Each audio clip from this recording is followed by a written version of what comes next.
Good morning. It is 9:38 a.m. and we are finally out the door, headed to Panama City. So I'm not going to show clips of driving. It's a 2-hour drive. I need food, I need gas, and then I'm going to be out there to do check-in and stuff like that. So you will hear from me again when we arrive at the destination, and then hopefully I can get into the hotel room before Connie has to leave to come here. I can do a once over, and if I need anything I can shoot her a message and say, hey, get this, bring this to me. I'm pretty sure I have everything I need, but it's always nice to have that safety net. I do know I need honey stingers, so I will be getting them either at the Expo or at Walmart once I arrive in town. But for now, we're gonna drive, and then you'll see me at the Expo. All right, we made it to the Panama City. There's the check-in building right there. I'm gonna go walk around, get my check-in stuff, my packet, my numbers, and whatever else I need for check-in, and then I'll probably do a quick lap with what's in there. I don't know what all is in there. I'll be back, but because we're gonna meet our team for lunch in about 20 minutes. But I want to get this check-in first because I don't think I can check into my hotel room just yet. So I'm gonna go do check-in stuff here with Ironman, get all that stuff done, and then I will figure out the rest of the morning. Maybe we'll see somebody we know.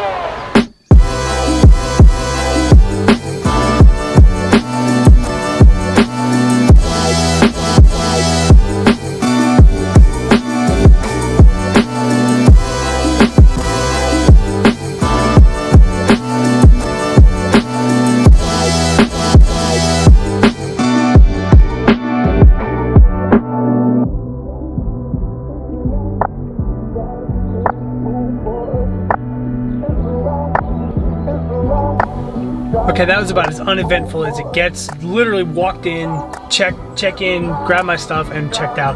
I will have to go check out the Expo a little bit later, but right now it's 12:20. I'm gonna meet my team over at Carrabba's for lunch, and then I can't check into the room yet until later. So at this point, I'm just kind of like, I don't know what to do with my bike, which is in the back of the truck right now. So I'm sure we'll figure that out, and then when we can check into the room, we'll check into the room and go from there. So I'm gonna go meet my team for lunch, and yeah, that'll be that. I do have my stuff. I'll show you this for now. The book bag is actually pretty nice looking, but I like the colors.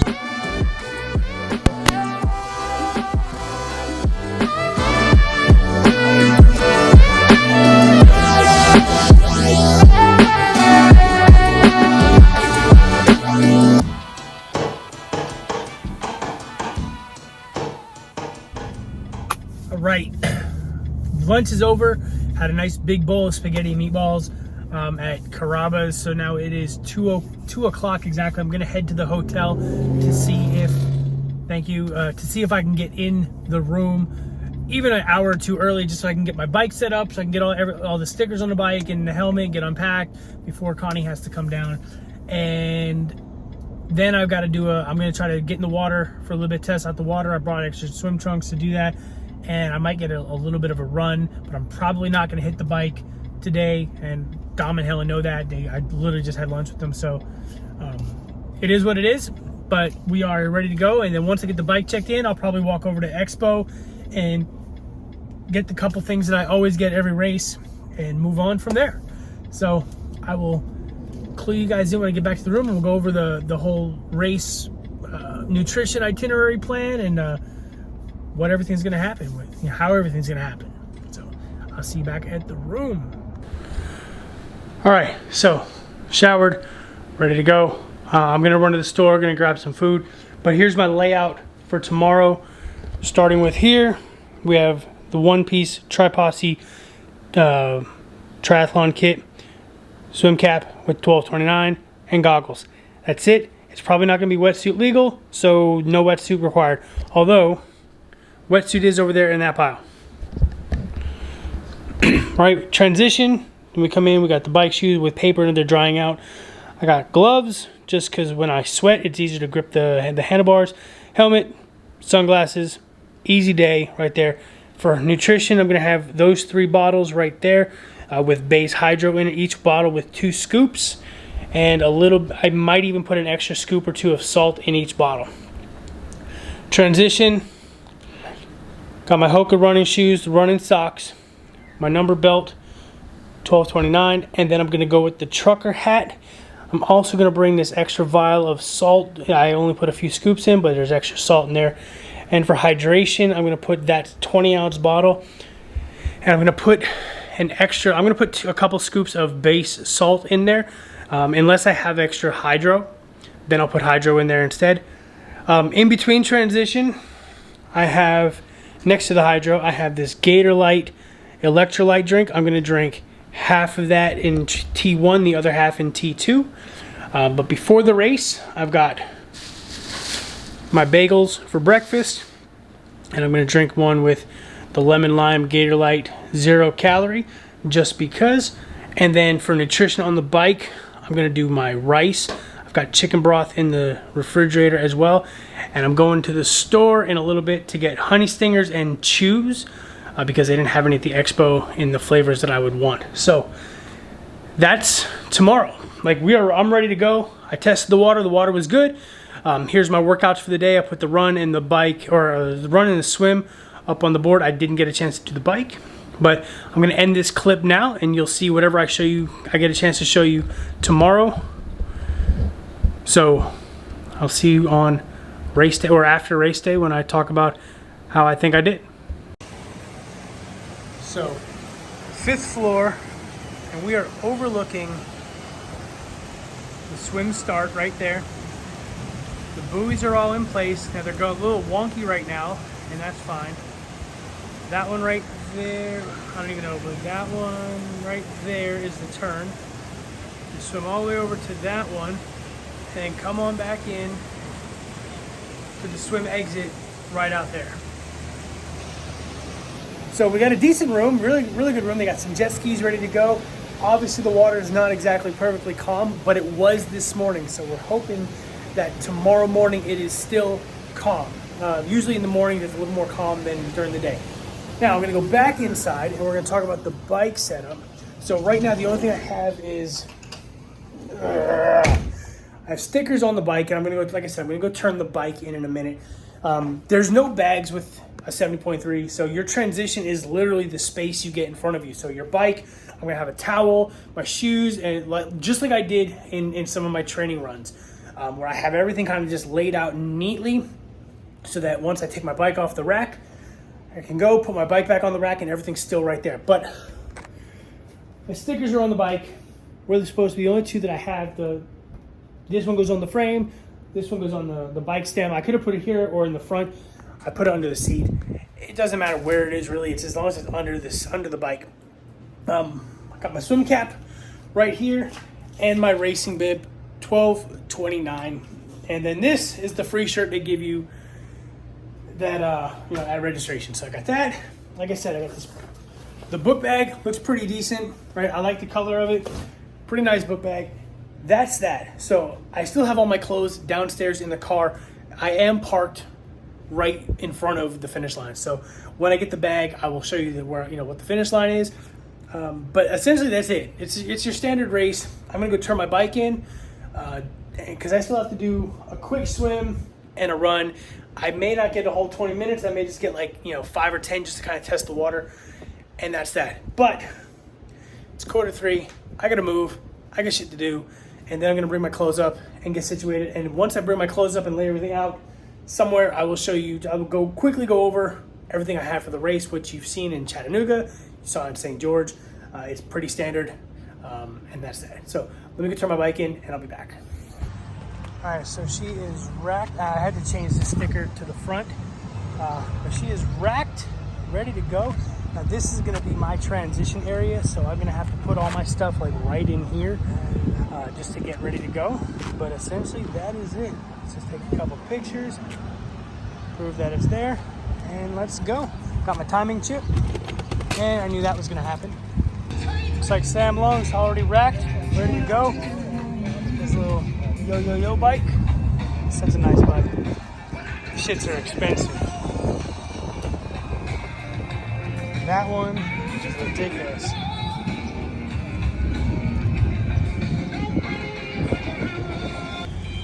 Alright, so here's the finish, right? I'm not moving my car because of this. The finish line is here, coming in from that way, coming this way, and that's my car right there. Couldn't get a more convenient spot. I could literally get off the finish line, walk through the athlete thing, get in my car, and go. Well, not really, but it'd be funny if I could. But now I'm gonna head over to the Expo because there's a couple things I need, and I'm not sure if they're gonna be open much longer, so I gotta get there now. All right, so it's 3:45 right now, roughly. I went to the Expo. They didn't have what I wanted, so the shirt that I would typically get with the names on it, they were out. They weren't selling the towels that I get with the names on it, so that sucks. So I walked all the way over to the Expo for nothing. I'm gonna go get a quick swim in. I got my shorts on. I'm gonna go test the water, just make sure it's okay. It's cool. I heard this morning it was like 76, so it's probably not gonna be wetsuit legal, but I brought my wetsuit just in case. I'm not swimming in a wetsuit because I'm probably, if it's close to 76, I'm not gonna swim in a wetsuit anyway. And then later I gotta go to Walmart or Dick's Sporting Goods and get some nutrition stuff that I don't have with me. Fun.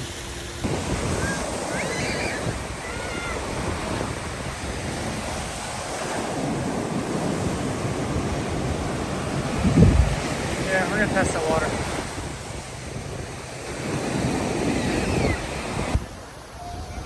All right, swim's done. I just did a quick 420. It was pretty rough. Those waves are no joke right now. Almost as bad as 2019, but hopefully it calms down for morning and we have a nice, smooth swim. My room's up there, it's like somewhere, one of those two. So, all right, I'm gonna go see about doing a quick 10-minute run, nothing special, and going from there. Just want to relax. That's all I want to do right now is relax. I feel really good though, so you know, I'm not overworking myself. We'll see. We'll see. The water stays like this, I will be a happy individual. Look how calm and peaceful that water is right now. Couple ripples, but nothing. Look at it, no white caps. Until you get to that breaker right there. But still, for the most part, she's flat. So let's hope she stays like that.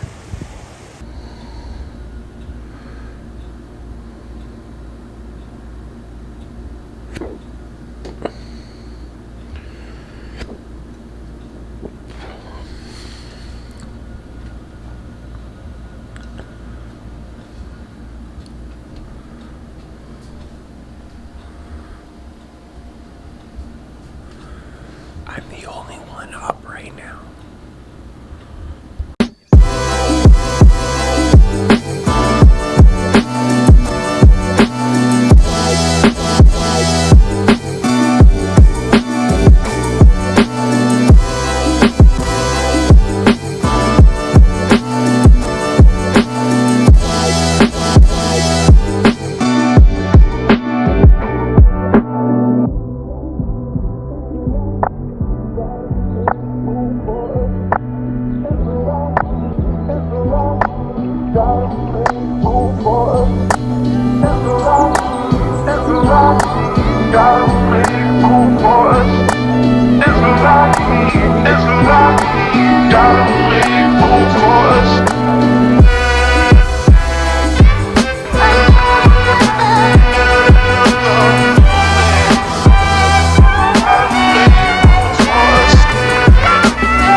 Ironman 70.3 Gulf Coast is over. Was not my best performance ever, but it was a learning experience, and it was better than last time I raced. Last time I raced Gulf Coast, I did it in almost 7.5 hours. The run kicked my ass, and we thought we had everything figured out, and the run kicked my ass yet again. Not as bad, but it still kicked my ass. So let's go through what I left. I left off somewhere around the practice swim. So I did the swim. Water felt great. It was a little choppy, hoping everything would calm down. Within a couple hours, it calmed down. I did the run. I felt okay. Nothing special. It was only like a 10-minute, maybe like quarter to a half mile run, just to kind of get the legs moving. I didn't want to overdo it because it was getting later in the day. I went and grabbed dinner, went to Chipotle, went to Dick's Sporting Goods, got some extra nutrition stuff, got back to the room, and was sitting down by about 6:25. I wanted to be on my ass about 6 o'clock, 6:30, close enough. Rest of the night was just kind of chilling. Now the worst part about the night was that the AC in the condo never got below 77 degrees at all. I got in there at 3, dropped it down to about 70, and it never got cold. So sleeping Friday night was tough.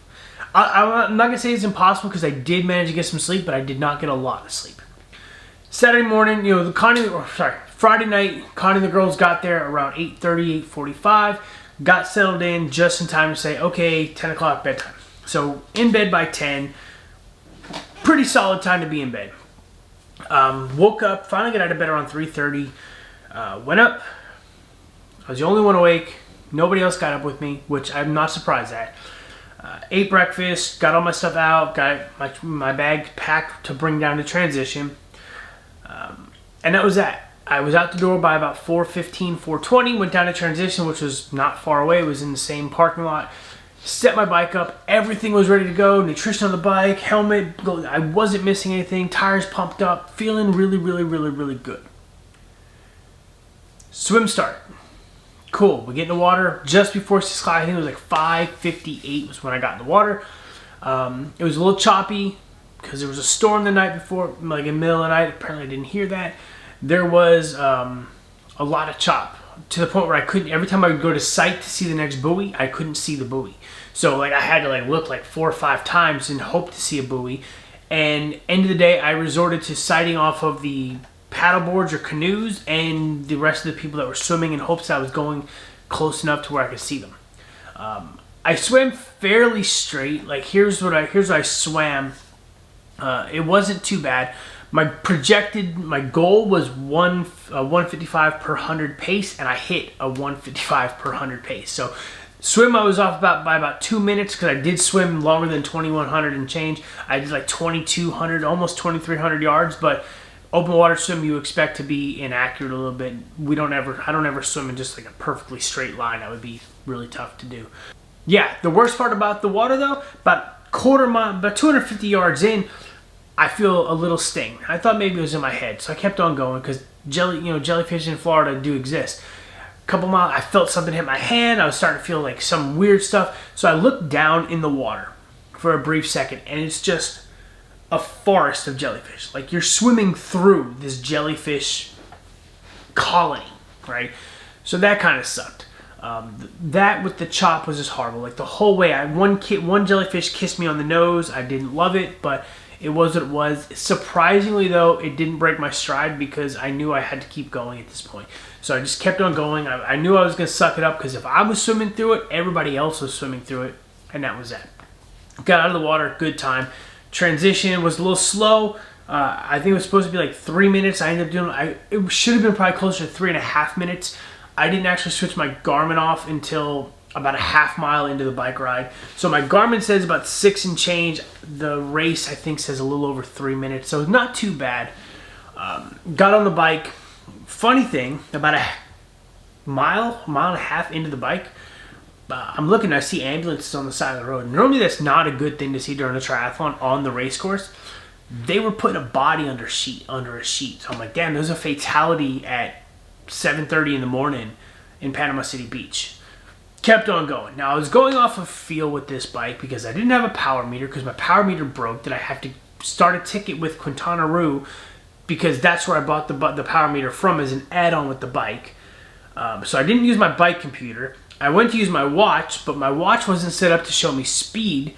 So like my power goal was 220 watts, but my speed goal was 21 miles an hour. So I had no way of seeing exactly how fast or how hard I was going. So I went off a feel. And I felt like I was doing about 190 to 200, early on. Just kind of kept the cadence around 85 to 90. Sometimes I'd go up, sometimes I'd go down, depending on the situation. Speed was pretty steady. I can't even complain. The bike felt great. It was boring, not much to look at. You played, leapfrog with a couple riders where you just take turns passing each other. Hit the turnaround, everything felt good. It was a little bit of a headwind going north, less of a headwind, or more of a tailwind going south, but it wasn't strong to really have a major impact. I think I hit mile 10 going north on 79, which is like the main road, and I saw the pros coming back. The lead bike, I think they were at like mile 30 or mile 28 or something like that, so they were moving. I think if you look at the bike split, Sam Long was riding on average 29 miles an hour. Like insane. Got done with the bike, everything went well, nutrition, hydration, it was all feeling really, really good, no issues whatsoever. Got done with the bike, I was projected for like 240, I think I did like 243 and change. So perfectly according to plan, the bike and swim, I was only a couple minutes off of plan, and that's great considering I didn't have a way to gauge how fast I was actually going. Got out of T2, and this is where everything kind of fell off. Now, Sam Long had just finished as I was rolling into T2. My goal was to get off the bike before the finisher. Sam finished like as I was rolling into T2. I had gotten up over the bridge, and I heard I was on the bridge when I heard Lionel Sanders crossed. So I just missed my goal of getting off the bike before the finisher won. But Mackenzie was at the finish line to watch the pros. She wasn't watching me in transition. She was watching the pros finish. So she got to see the top 4 finishers come across. And you know what? I'm happy for her. She's seen me transition numerous times. Cool. Like, how often do you get to watch the top 4 pros finish the race and 3 of the 4 of them, you follow them. So cool for her. I got on the run, and this is where everything kind of fell off. I tried to go fairly reasonable the first couple miles. So the first mile was like 10:08. Second mile was a little slower than that, like 10:40. And then after that, everything just fell off. The heat was just hitting everybody so hard. I couldn't stay hydrated enough. My stomach was being upset. Every time I drank something with the electrolyte, Gatorade or whatever with the electrolytes, it was like I wanted to vomit. I wanted to either come out one end or the other. But I kept on moving. I didn't cramp this entire run, but I felt them coming on. It was not a good run. It was just so hot. Could not stay cool. Every aid station, I was dumping water on me. I was putting ice in the back of my jersey, in the down the front of my jersey, holding it in my hands, keeping the wrist cool, the back of the neck. I had one of those like cold towels that when they get wet they get cooler, so I was like wiping on my forehead, had it around my neck. Nothing I did was kind of keeping my body heat down or my body temperature down, and it was just a bad run for a lot of people. Not just me. I'm not complaining for me. On my last lap, I was coming back over the pedestrian bridge to go to the finish. I was maybe less than quarter mile away. And I see the hill, and I walk the hill. And some volunteer female was like, come on, keep going, keep going, keep going. I'm like, I'm good. So I get to the top. I get closer to the top. She's like, are you okay? I was like, yep, I'm fine. And I get to the top, everything levels out. And I grab the wall, and my vision got to about here in a blur. It didn't quite fully blur up, but it almost did. So I almost blacked out and passed out on the bridge, which would have pissed me off being less than a 1/10 of a mile for, whatever from the finish. Walked the bridge, walked down the bridge, managed to travel through the hotel. I jogged the finish chute. Wasn't fast, but I jogged the finishing chute and finished. Again, my time this year was 6:52. Last time I did this was over 7:20. So it was an improvement from this race in 2019. Was not a PR. My PR is still 6:39 and change, but it was an improvement. Yeah, there's really not much else to say. Everybody was complaining about the heat, so it was what it was. So what are my takeaways from this race? I gotta get better at running in heat. Like, that's simple. So, like, I have to figure out whether it be a hydration, electrolytes, nutrition. Something was wrong where I couldn't get the electrolytes in. Matter of fact, to put this in better perspective, I left Friday morning. I weighed 231 pounds on Friday morning. I weighed in Saturday night after I got home from the race. Now, this is after the whole race is over and I didn't eat anything, hardly drank it. Whatever I did drink, I left on the highway on the way home. We had to pull over so my stomach could clear itself out. I didn't drink anything else on the way home. A couple sips of water. Got home and I weighed 216.7. I lost 15 pounds in 24 hours. Most of it was water weight, guaranteed. My legs, I was sitting in the pool after the race, just like I wanted to do, and my feet and my Achilles area was cramping. My hands were cramping. My quads and calves and hamstrings never cramped, thank God. But I was feeling the cramps happen. It was, my oblique, you turn or sneeze and like my obliques would cramp. It was just very uncomfortable. So I have to get better at heat, and I don't know how to get better at heat. So we have to find a nutrition solution or a hydration solution that works with enough sodium that I can stay hydrated and keep going. So I'm looking into a couple different options now.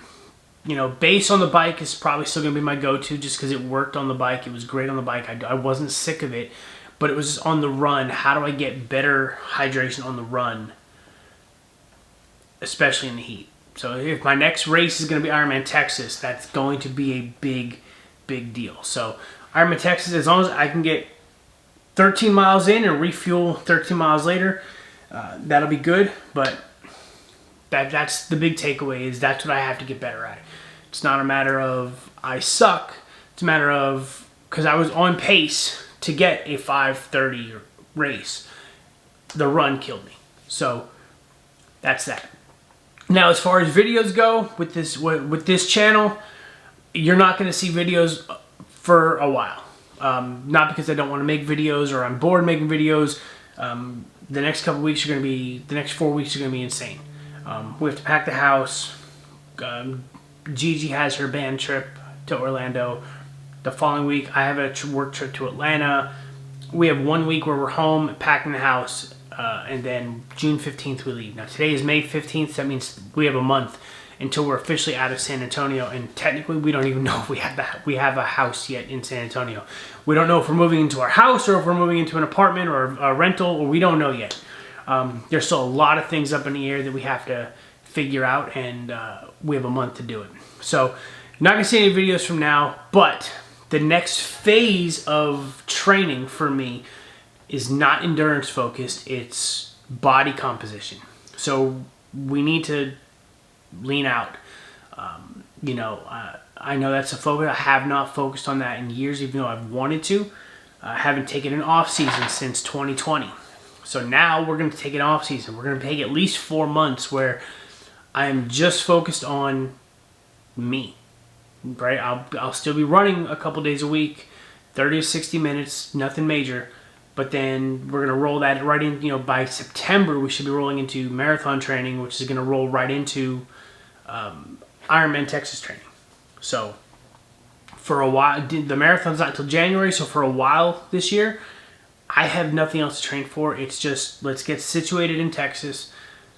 We'll focus on me with weightlifting and leaning out and, hybrid stuff. And then we can get into marathon training in Texas, and then that'll roll right into Ironman Texas, and then hopefully 70.3 Happy Valley next summer. So the next 12 months are mapped out for me. Beyond that, I don't know.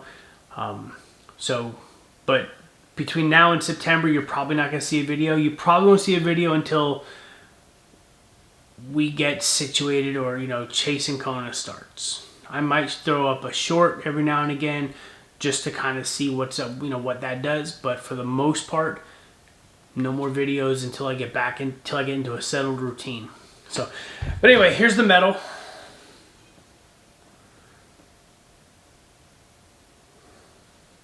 I don't know if you can see that. There it is. Boom, focus. It's not a bad medal. 70.3 Gulf Coast. Most of the course was fine. It was just that run that killed me. And if you look at anybody who's posting, the run was absolutely brutal. That's all I got. I've got nothing else. Obviously, as always with every race, I've got to thank my family for support. My wife and kids have endured a lot less this time around than than last year's Ironman blocks. I did a lot better at prioritizing family time over racing, over prep time. But there were a couple days they had to sacrifice, and Rob's dad's at the pool, or dad's going to go to the beach for a run or whatever. But for the most part, I did my best to not impact the family. Coaches, Dom, Helen, as always, I mean, they're doing their best to kick my ass, my body. We just had to figure out the best combo for my body. And that's that. I mean, there's really not much to it. I thought I had a great training block leading up to this race, and the wheels just fell off on the run, and that was that. But everything else was solid. I'm looking forward to racing Dom in April. It's going to be his comeback to Ironman race. He hasn't raced Ironman in a couple of years. See if the old guy still has it. We're going to go head to head. So if I can get this heat training, heat run, nutrition, hydration thing ironed out, could be a good day for, Ironman Texas. Rob versus Dom head to head. Coach versus athlete. Old guy versus the not as old guy. We'll see how that goes. We got time, to get started with that. So it's gonna be fun. It's gonna be interesting. I expect a lot of shit talking over the next few months for that one. I think I've already started. I know Dom's a little slow with his responses, but maybe he'll put some YouTube videos up from the Tri Posse YouTube page where he focuses on his training. So, all right, I'm going to wrap this up. Thanks, guys, for watching. Thanks for supporting. I'll see you guys in the next video, whenever that is. I don't know, but I'll see you there.